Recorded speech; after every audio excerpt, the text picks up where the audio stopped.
What is going on, ladies and gentlemen? My name is Espresso, and welcome back to another Infinite Warfare video here today on the channel. Today, we're going to be doing 5 things that Infinite Warfare needs to be successful. Now, this is all something that is opinion-based, and you guys may very well think differently on some of these. And if you have something that you think needs to be in Infinite Warfare, drop it down there in the comment section down below. And if you guys do like the video, make sure you drop a like as well. But without any further ado, let's talk about the 5 things that Infinite Warfare needs. Firstly, Infinite Warfare needs second chance. Wait a second.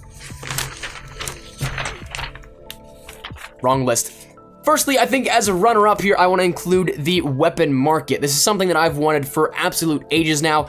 Probably won't be coming into Infinite Warfare, but I think that as a little runner-up here, something like that, an honorable mention to start this off, it's something that I think would be very cool, not only to give players the chance to buy, sell, trade weapons that they want here within that, if there are such DLC weapons like in Black Ops 3, where you don't have the guarantee of getting them, I feel a weapon market for in-game currency or even real money would be a great way to go here, and various other games have perfected an in-game market, though it's not something that would hold as much value as, say, CSGO's market, because CSGO is not an annual release. It would be something that still from time to time you could work out and perfect if you actually were to do it right. That first one is just really me hoping for something here, but the 5 solid ones that I want to discuss here today, they're not in really any real particular order, nothing 1 through 5 or 5 to 1, anything like that. They're just 5 thoughts that I think need to make its way over. Now the first one, and honestly maybe the biggest one, is in fact a classic movement mode. I'm sure a lot of people can agree with this here.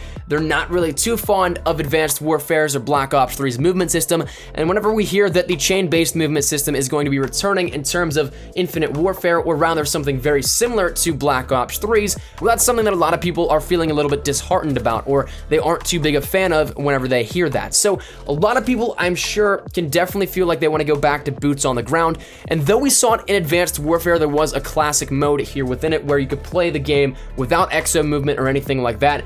The game wasn't really built for classic modes.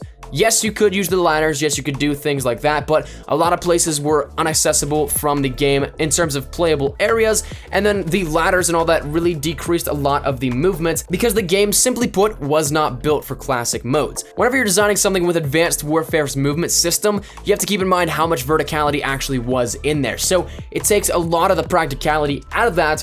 But the nice thing with Infinite Warfare, assuming it follows Black Ops 3's movement, is that Black Ops 3 was not near as vertical as Advanced Warfare was. You didn't get near as high into the jumps, and you didn't get near as far with some of the thrusters and double boosts that you could use. So that said, it then could work out very well, I think, that you could build levels to both be capable of playing with Black Ops 3's movement system, but also with a classic boots on the ground feel. In doing so, you'd be able to cater to both the players that enjoy the Black Ops 3 movement system, but also the ones that don't want to play with Black Ops 3's movement system, the ones that want the classic boots on the ground. So I think that would be something that is an absolute must within Infinite Warfare. Next, I want to see a good zombies mode because, well, quite frankly, a lot of this really boils down to a third game mode in recent years. Treyarch has perfected the zombies game mode. Advanced Warfare gave a nice stab at exo zombies, but a lot of people, I'm sure, can say that they liked it, but it wasn't really all that it could have been. So that said, now that we know that zombies is going to be the third game mode for Infinite Warfare,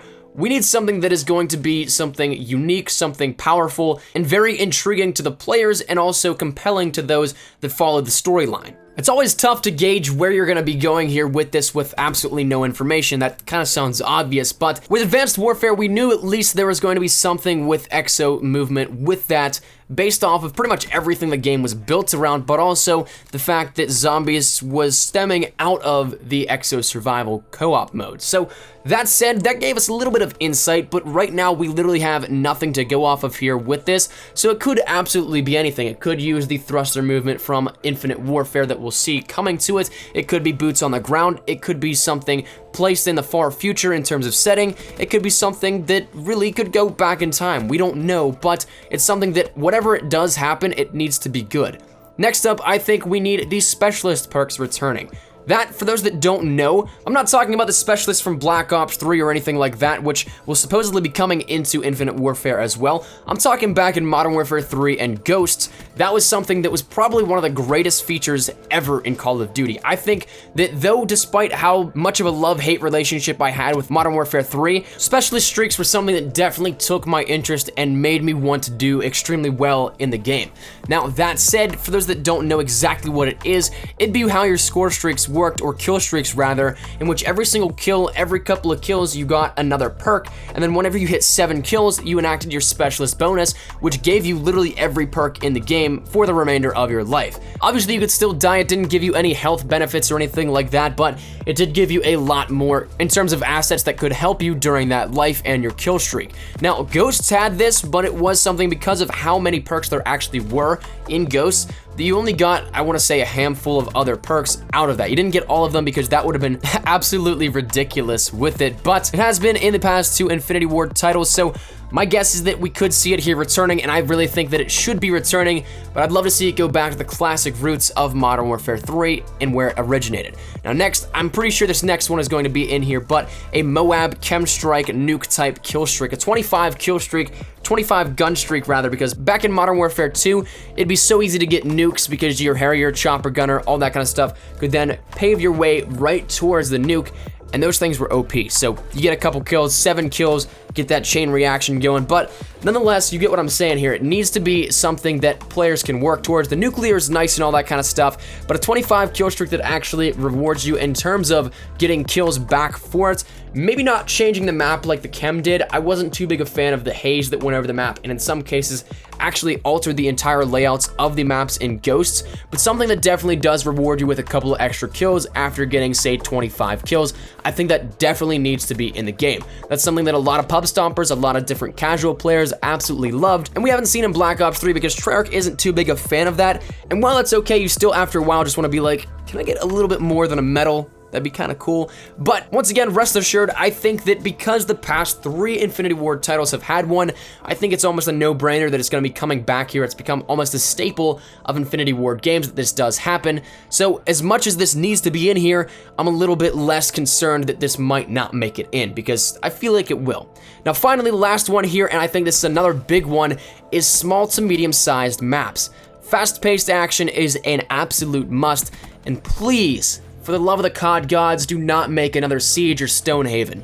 Those maps in COD Ghosts, yes, you did have some nice smaller ones like Strike Zone, but you also had Siege, Stonehaven, Whiteout, maps like that that were just so incredibly big, and by the time you were close to getting back into the action, you probably got sniped and then got sent back to your original spawn point as is, which, as a player that loved to rush into stuff, that was absolutely just horrendous, because you'd spend half the time of the game running back into the action instead of actually playing and getting in there in, say, half the time that it normally would take you. So I know Ghost, in a sense, wanted to be innovative in terms of bringing larger sized action to the Call of Duty franchise, but with the way that the player styles work out, 6v6 domination, TDM, all that kind of stuff, Ground War's the only way that those maps become practical.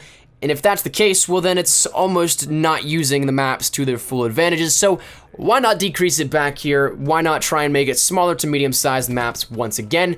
And I think at that point, a lot of people definitely would be happy. I know for myself, I would be ecstatic if that came back. But I think that is going to conclude the 5 things that Infinite Warfare needs, and more specifically, Infinite Warfare multiplayer. So that being said, I would love to hear your thoughts down there in the comment section down below. What do you think of this? Do you agree with these 5 things? Do you have any you want to add on to it? I would love to hear your thoughts down there in the comment section down below. May even make a video based off of your guys' suggestions, so drop them down there in the comments. And if you guys did like the video, be sure to like rating down below. And if you guys are new to the channel, make sure you subscribe. We're on the road to 50,000 subscribers, so every little bit does help and is, of course, greatly appreciated. And one final thing, if you guys want to stay connected with me, Twitter is the best place to do so. That link is down there in the description below. If you want to follow me, go ahead and do that. But thank you, dudes, so much for watching. Might have been a cool Espresso. I'll see you guys later. Take care, and peace.